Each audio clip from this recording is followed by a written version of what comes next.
Hi, welcome to the Diane Ingram Show. I'm your host, life coach Diane Ingram. Today we're going to be speaking with Jackie Muller, licensed clinical social worker. And Jackie has a project she would like to do, and that is writing a book. Many people would like to write a book. So I'm hoping that talking to Jackie today, it will help those of you out there who have a dream of writing a book. One of the first things when you want to take on a project like writing a book is to look at your schedule and find the time when you might fit it in. If we don't find the time for these kind of projects, it's just not going to happen. The next thing is to find where is the best writing space in your house. If you have children and they're running around and jumping all over you, that's probably not a great place to be to write your book. Is there a quiet space? Or can you go to the library or your favorite coffee shop? Sometimes I enjoy going to coffee shops and having a little treat and working on my writing. It's quiet, but there's people around, so I find it stimulating. So it's important to find the right place that is stimulating to your thoughts and your creativity, but at the same time you have a lot of private time to be able to go deep within yourself and come up with the good ideas. So once you figure out where it's going to fit in your life and where the space is that you're going to do it, you can start thinking about what kind of book do I want to write? You probably already have that idea in mind. But to hone in a little closer, is it fiction? Is it nonfiction? Is it going to be a memoir about my life? All those books are wonderful. And it's important to think about what it is your heart wants, what your heart longs for, rather than what's going to sell in the marketplace. There's a lot of books out there, and a few of them do really well, and a lot of them, don't do much. So really, you're writing the book for yourself. So make sure it's something that speaks to who you are. Once you decide what kind of book you want to write, and you kind of hone in on the idea, then a great way is to create chapter headlines to outline it. What are the chapters going to be? Once you get that list, then you can come up with several different topics you want to cover under each chapter. Writing a book is a wonderful experience. And so I urge you to do it, and hopefully you'll learn from my time with Jackie here ways to get started. Stay tuned for me and Jackie.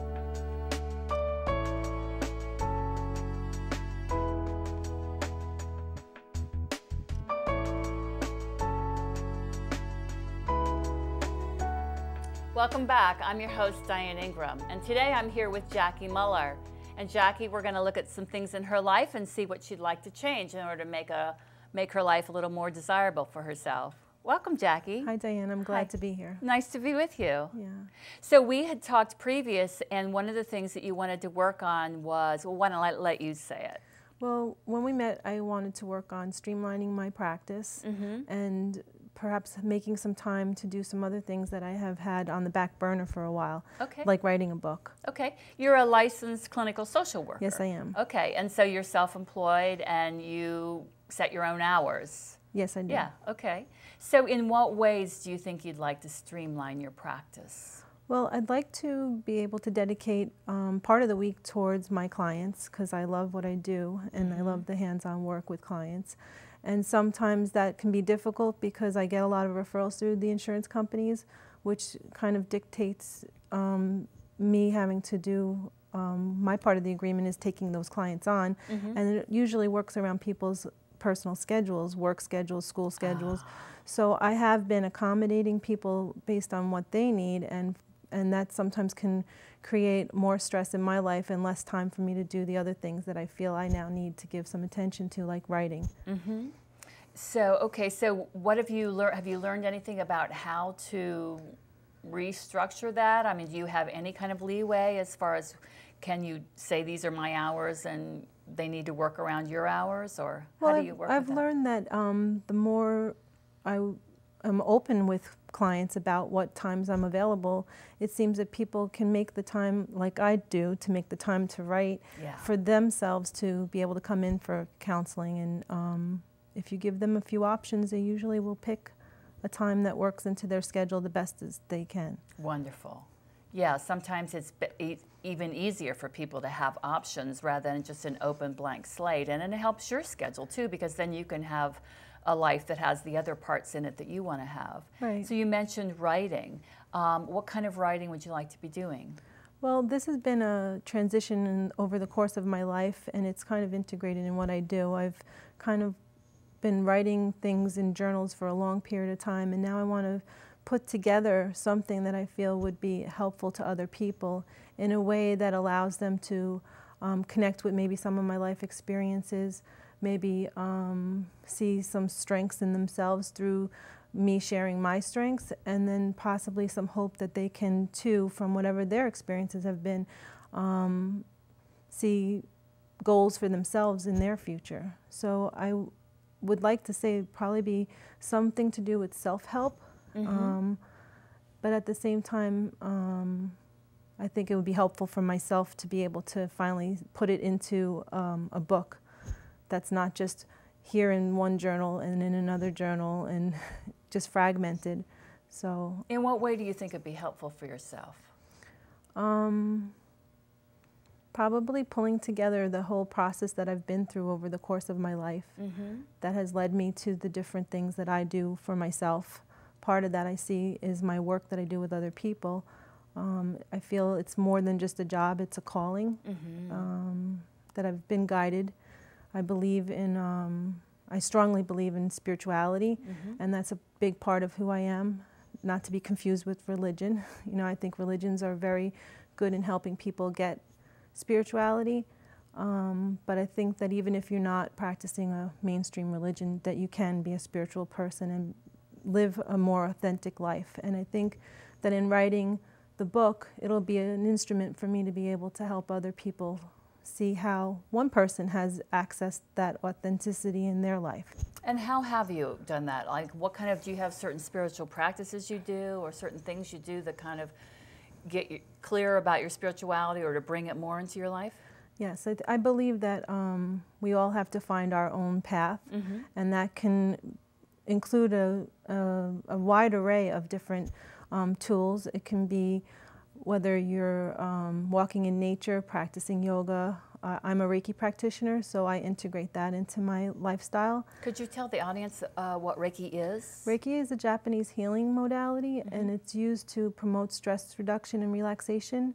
So if you were to think of it in terms of how our Western mentality is to treat pathology, and pathology comes from the stress response, which is a fight or flight response to any kind of stressor.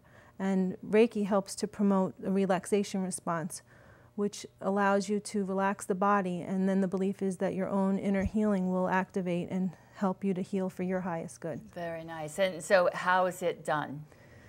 How it's done is, the way I practice it, when I'm doing it with a group, I will do a guided meditation to help relax the body, and then we will do table work where the person will be fully dressed on the table, and through just light touch to the body, it helps the person to create what is considered a dual focus of awareness, and that helps you to relax your body and slow down your thoughts, and sometimes get clarity on an issue, or sometimes just relax the anxiety in your physical body enough to let you have a release. Maybe that release would be a physical release or an emotional release.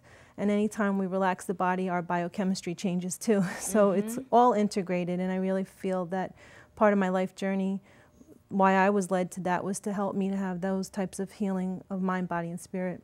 Wonderful. So you feel like it helps you as well as the person you're working with? Yes, Yeah.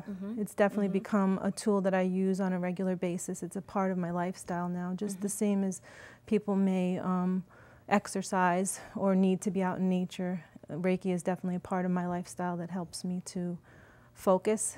You know, you can use it for a variety of different things, but for the most part, I think it also helps to take the time to use any tool that you have to be quiet with yourself and get in touch with what is going on and alive inside of you and what your goals and dreams are. So, absolutely. I think it sounds like it's really helpful in that regard, because relaxing and kind of going inward is something that's not really nurtured in our culture a lot. Right. It's all about kind of out there and acquiring. So by going inward and listening, it sounds like a great tool for that. And it's also used in a lot of the local hospitals now, which is really exciting for me to see the integrated therapy programs popping up in our hospitals. It's used to help patients to be able to relax and have less pain. It helps them to heal quicker. It's been proven. I myself, during a situation that I had, was able to have Reiki while I was getting treatment in hospital, and the physical proof was in the nurse took my blood pressure before the treatment and then after I had the Reiki treatment, and the blood pressure was significantly different. Wow, that's really something. And it's becoming more mainstream as being in hospitals, yes, which is great. So now, will you write about this in your book, or will this be a piece of what you write about, or your experiences with it? I see the book as kind of a memoir of some sort, but also definitely integrating tools and exercises and things that people can really touch and use in their life, and maybe perhaps from that start to see their own growth process happening. So whether I share the Reiki experience or other experiences, like I do like to practice yoga. I'm not fully, doing extreme yoga. As a matter of fact, this weekend I'll be practicing extreme shavasana, which is a rest pose, and nice. That's going to be at one of the local yoga studios as well. And I believe that the book itself will touch on all these different tools.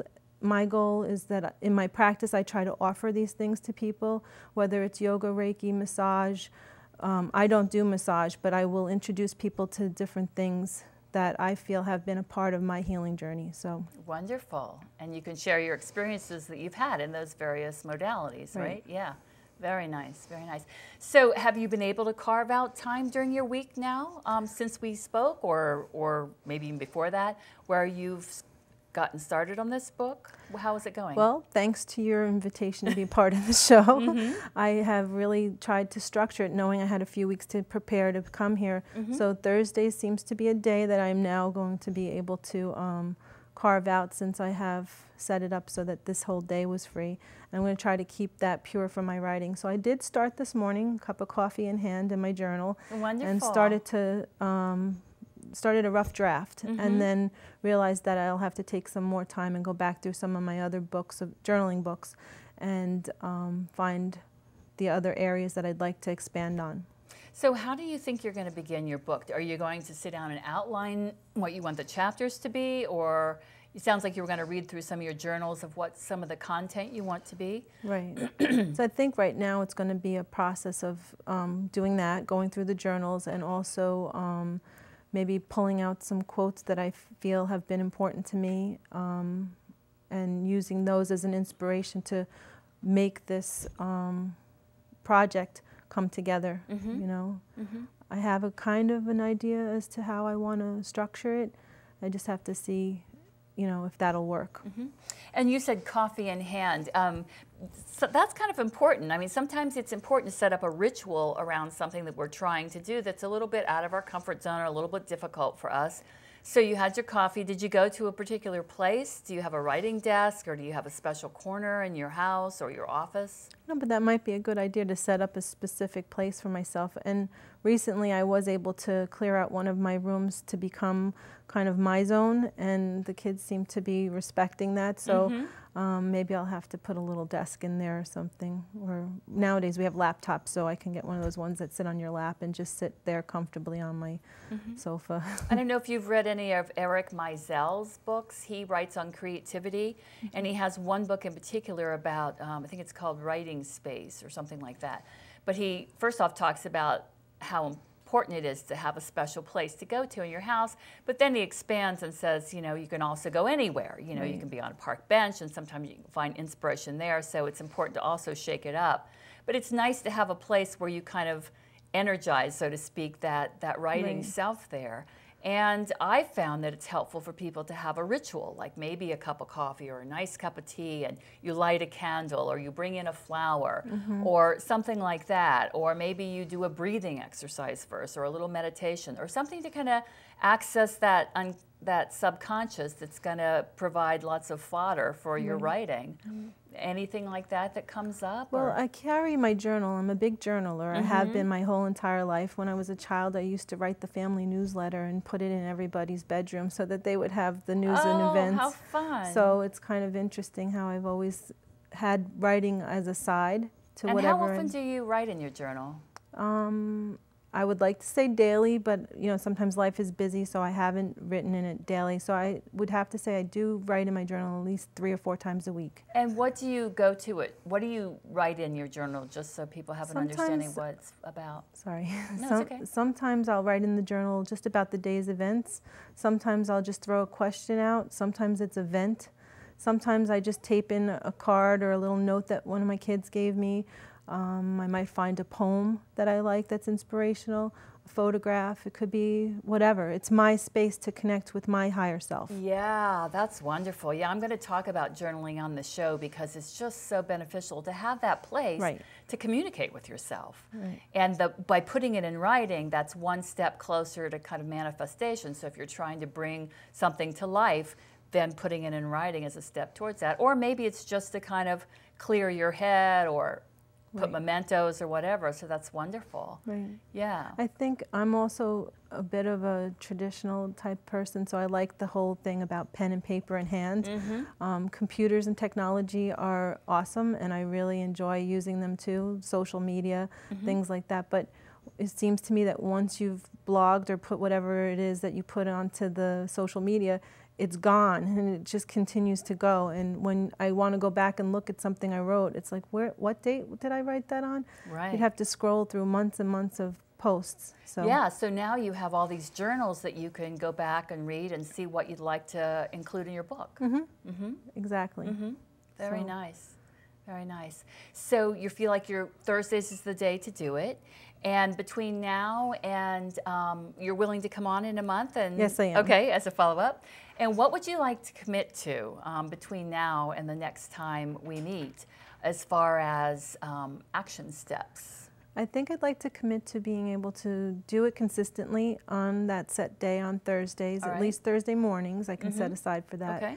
And I'd like to at least have a clearer outline for you and perhaps an idea of where each of those chapters are going to go. Okay. Maybe a little bit about a little personal story in each chapter that's about how I got to that chapter. All right. That sounds great. So that's about 2 or 3 steps.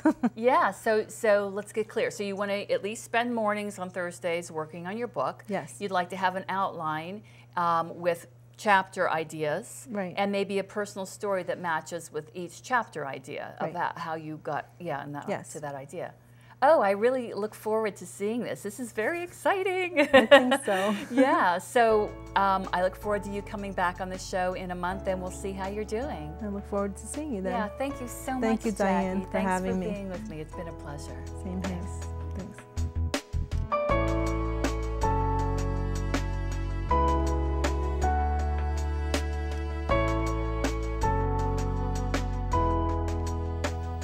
Welcome back. This is the creative part of our show, and we were talking today with Jackie about journaling. And so what I've done is I've brought some of my journals that I've kept over the years. I love going to the store, particularly Barnes & Noble has a very big variety of journals, and picking out one that calls to me. This one's kind of a silky feel, and it's got a picture of an angel on it. This one has blues on it. I love the color blue. And it's got all these different shades of blue. So whenever I pick it up, I feel happy seeing all these different shades of blue. This is my current journal, which is actually a blank front. And I took a Picasso picture that was in a magazine and glued it on and put a little decoupage paste over it. And so that's kind of decorated this journal. This is the one I'm currently using. One of the things I love to do in my journals is collaging. I love collaging. I love finding photos. Anything that calls out to me, I just stick it in my journal. Sometimes I put a lot of photos in, sometimes just one, but there's beautiful photographs in magazines now, very artistic, and I love doing that. When I get a catalog of clothing that I really like, I oftentimes, instead of spending the money on the clothes and having to own it, I just put a picture in my journal, and then it's almost as good as having it. So I put the picture on this side and I write on this side, and it ends up becoming this rich history of not only photos that please me, but also my thoughts. Journaling is a great way to stay in touch with yourself and kind of be really in touch with your intuition and what's going on deeper inside of you. Taking the time to do this is really important because it's communicating with yourself. When you write it down in a journal, it's the first step to manifestation. So if you're writing dreams and goals down, you've thought it, you're putting it down on paper, and it starts to become closer to manifesting. This journal that I shown you before is actually my songwriting journal. So this is where I go, and after I've written my thoughts and what's going on with me in a more day-to-day way in my other journal, I open this up and I write some lyrics. And when I'm doing that, I try not to start editing because it's really important to allow myself to first just let whatever pours out onto the page come out. So this is my songwriting journal. In this journal, I sometimes take colored pencils and make pictures. And I'm not a particularly good drawer. I've never been trained, but it's just really fun to do. We have a lot of these things that we did. Here's another. This was actually a watercolor, I believe. And then there's writing around it. When we were younger, we did a lot of these things. And then when we become adults, we tend to think that there's no room in our life for that. We get really serious. And the truth is, all of this is really important to keeping us in touch with ourselves, to keeping that kid in us happy and satisfied, and to bring joy and play in our lives.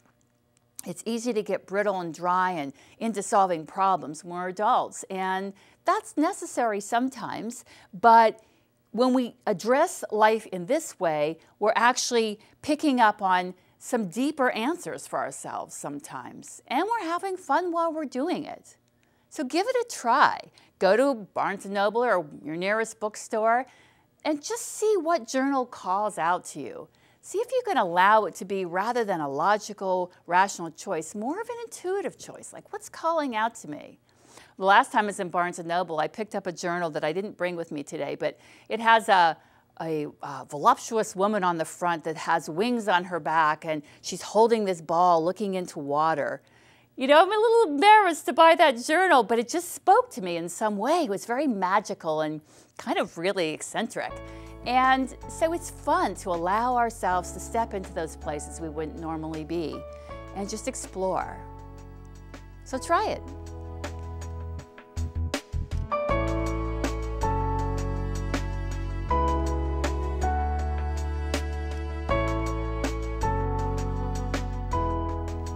Thank you for tuning in today.